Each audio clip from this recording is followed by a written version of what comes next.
In today's session, we will talk about sprint planning and what is it going to happen during the sprint planning meeting.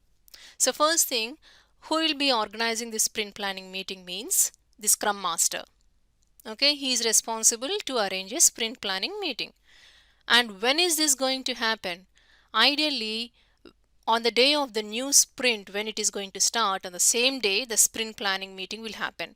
And in some companies, even the day before the sprint is going to start, they can also arrange a sprint planning meeting. Let's say we are going to start a new sprint on Monday. Okay, so on the same day we can arrange a sprint planning meeting.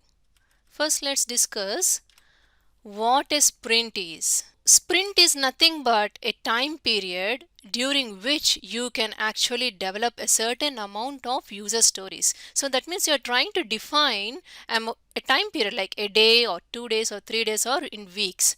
But ideally in IT industry, sprint will be starting anywhere from a week to 4 weeks. And again, it depends upon the company to company.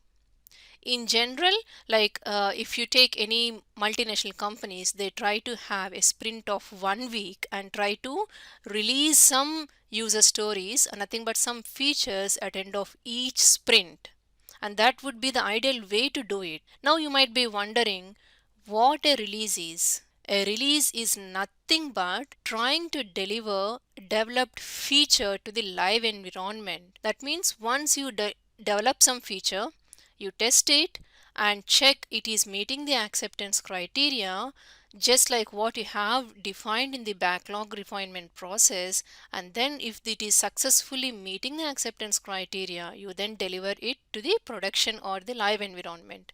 This is nothing but releasing. Okay, so what is the aim of having a sprint? It's nothing but trying to develop the features that will be aiming to release them. So that is the reason I try to explain you what is the meaning of release and what is a sprint and what is the sprint time. Okay, now let's start looking into sprint planning using our Jira tool.